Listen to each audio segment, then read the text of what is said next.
दुखों से भरी इस दुनिया में वास्तविक संपत्ति धन नहीं, सत्य बोलना है। तो शुरुआत करते हैं दोस्तों। तो कहानी कुछ है दोस्तों। एक बार क्या होता है, एक व्यक्ति जो सरकारी नौकरी में था, रेलवे में था, और वो लगातार अपनी रिश्वत लेता था और बिल्कुल परेशान था। रात को नींद नहीं आती थी, सोचता था कि यार अब क्या किया जाए। रात के टाइम घर जाता, पत्नी से बात ठीक से नहीं कर पाता, बच्चों को ठीक से नहीं समझा पाता, नहीं रात को ढंग से सो पाता। तो एक दिन ऐसे चलते चलते उसको एक गुरु मिले और गुरु ने उसकी समस्या सुनी और गुरु ने उसे कहा कि भाई मैं आपको एक मूल मंत्र दे सकता हूँ कि जिससे आपकी ज़िंदगी बिल्कुल अच्छी हो जाएगी, आपको बढ़िया तरीके से नींद आएगी, घर बार अच्छा हो जाएगा, आप हर कार्य में मन लगेगा, सिर दर्द नहीं होगा, जो भी ज़िंदगी से आप परेशान हो इस ज़िंदगी में बिल्कुल सबसे अच्छा होगा। तो खैर कोई बात नहीं। और जो वो व्यक्ति था उसने कहा ठीक है गुरुजी, आप जैसा कहेंगे मैं वैसा करूँगा, लेकिन वो मूल मंत्र मुझे बता दे तो मैं वो करूँगा जो आप कहेंगे। तो गुरु कहता है मैं बता तो दूंगा आपको वो मूल मंत्र, लेकिन एक दिक्कत है इसमें। दिक्कत ये है कि आप उसको शायद अपना नहीं पाए। तो जो वो व्यक्ति था तो उसने कहा गुरुजी कृपया करके आप मुझे मूल मंत्र बता दे और जो होगा देखा जाएगा। तो जो गुरु थे उन्होंने दया होकर उस व्यक्ति को मूल मंत्र बता दिया कि ठीक है भाई, आज से लेके 30 दिनों तक तुम्हें सिर्फ और सिर्फ सच बोलना है, चाहे कुछ भी हो जाए। अगर आप मरने भी वाले हो तब भी आपको सच बोलना है। क्या ये आप कर पाओगे? तो उस व्यक्ति ने कहा जो मेरी ज़िंदगी में इतना सब कुछ घट रहा है, मैं रात को ढंग से सो नहीं पाता, मैं अपने बच्चों से प्यार नहीं कर पाता, मैं अपने बीवी के साथ अच्छे तरीके से खाना नहीं खा पाता, टाइम नहीं स्पेंड कर पाता, बहुत सारी दिक्कतों से निपट रहा हूँ। इससे अच्छा है कि मैं सच बोल के एक अच्छी ज़िंदगी जी लूँ।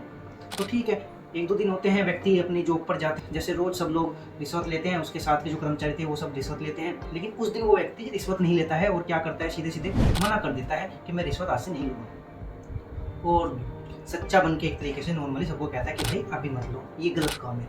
ऐसे ही 4-5 दिन उसके निकल गए। फिर एक सप्ताह बाद बड़ा अधिकारी उनके ऑफिस में चेकिंग के लिए आता है कि कौन व्यक्ति रिश्वत लेता है, कि कौन व्यक्ति घोटाला करता है। तो वो बारी बारी से सबको पूछता है। तो जैसे ही उस व्यक्ति के पास वो बड़ा अधिकारी जाता है और उससे पूछता है कि भाई आप रिश्वत तो नहीं लेते, कोई यहाँ आपके आसपास तो रिश्वत नहीं लेता, कहीं कोई घोटाला तो नहीं होता। तो जो वो व्यक्ति था उसने सच बोल दिया कि सर मैं भी रिश्वत लेता था और ये जो मेरे आसपास के सहकर्मी है वो भी रिश्वत लेते हैं, और हम जब भी रिश्वत लेते हैं तो हम बंटवारा कर लेते हैं आपस में। जैसे ही उसने सच बोला वैसे ही एक तरीके से जो बड़ा अधिकारी था वो एक्शन लेता है, और एक्शन लेने के बाद उसे जेल हो जाती है। और जेल होने के बाद कोर्ट में सब मामला जाता है, कोर्ट में सुनवाई होती है। जैसे ही कोर्ट में जाते हैं, कोर्ट में सुनवाई होने के बाद सब लोग जो उसके सहकर्मी थे वो कहते हैं साहब ये झूठ बोल रहा है, इसने हमको फंसाया है, हम लोग रिश्वत नहीं लेते थे, यही रिश्वत लेता था।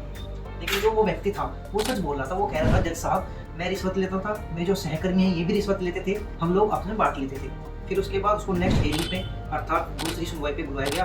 तो उस दिन अदालत चली। तो अदालत के जो जज साहब थे तो उन्होंने उससे पूछा कि भाई आपकी कोई अंतिम इच्छा, आपने ऐसा क्यों किया, आपको क्या कारण था, फलाना ढिमकाना सौ चीज़ उससे पूछी। तो जो व्यक्ति था उसने उसको सच बोलना था 30 दिनों के लिए। कमाल की बात यह है कि आज उसको 25वां दिन था। तो 25वें दिन उसने क्या किया दोस्तों, 25वें दिन उसने सच ही बोला। और जैसे कि उसके गुरु ने कहा था कि अगर मरने भी वाले हो तब भी आप सच बोलना, चाहे कुछ भी हो जाए।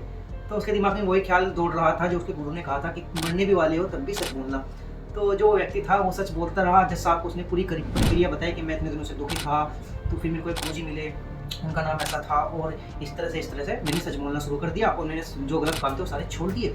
और उसके बाद से व्यक्ति भले ही कितनी भी परेशानी में रहा हो, और तब उसे अच्छी नींद आती थी, उसे ये भय नहीं था कि मेरा घोटाला पकड़ा जाए, उसे कुछ भी तरह का भय नहीं था। इसलिए वह एक अच्छा जीवन बिता सकता था। बुरे समय में भी वो अच्छी नींद ले सकता था, बुरी स्थिति में भी वो बिल्कुल चैन से रह सकता था, बुरे टाइम में भी वो बिल्कुल एनर्जेटिक पॉजिटिव रह सकता था। तो जो जज साहब होते हैं उनको पर्सनल अपने रूम में बुलाते हैं और उनसे बात करते हैं कि देखो आपने बहुत अच्छे काम पर कर रहे हो, जो काम आप कर रहे हो वो शायद मैं भी नहीं कर पा रहा हूँ, क्योंकि आजकल सभी लोग सत्य नहीं बोल पाते। आप भी जानते हैं, मैं भी जानता हूँ, कई आदमी कहीं ना कहीं झूठ बोलता है। तो होता क्या है दोस्तों, तो जज साहब उस व्यक्ति को पर्सनली बताते हैं कि भाई मैं भी उस गुरु का ही एक सदस्य हूँ और मैं भी उन गुरु को बहुत मानता हूँ, और अच्छी बात है कि आप उनके आदर पर, उनके विचारों पर चल रहे हैं, क्योंकि विचारों को मानना और चलना दोनों में बहुत अंतर होता है। तो खैर कोई बात नहीं दोस्तों। उसके बाद जज साहब उसको थोड़ा जुर्माना लगा करके छोड़ देते हैं। तो 26वें दिन कोर्ट से बाइज्जत होकर के वो अपने घर चले जाता है। तो घर जाने के बाद उसको एक खत मिलता है। उस खत में लिखा होता है कि आपके पुरखों द्वारा जो सरकार ने जो ज़मीन दी थी उसका 12 लाख रुपए आपको सरकार दे रही है।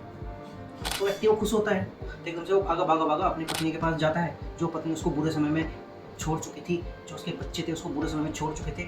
वो उन सबके पास जाता है और कहता है कि देखो मेरी सच्चाई का जो मुझे परिणाम मिला है वो ये 12 लाख रुपये मिले हैं। तो पत्नी उनके साथ जाती है, फिर उसके बच्चे भी उसके साथ आ जाते हैं। तो कहने का मतलब क्या है दोस्तों, हमें ये 3 चीज़ें सिखाती है। पहली चीज़ को क्या सिखाई जाती है कि हो सकता है थोड़ी कठिनाई आए, थोड़ी नहीं बहुत ज़्यादा कठिनाई आए, लेकिन अंत में जाके कहीं ना कहीं अच्छा ही होता है।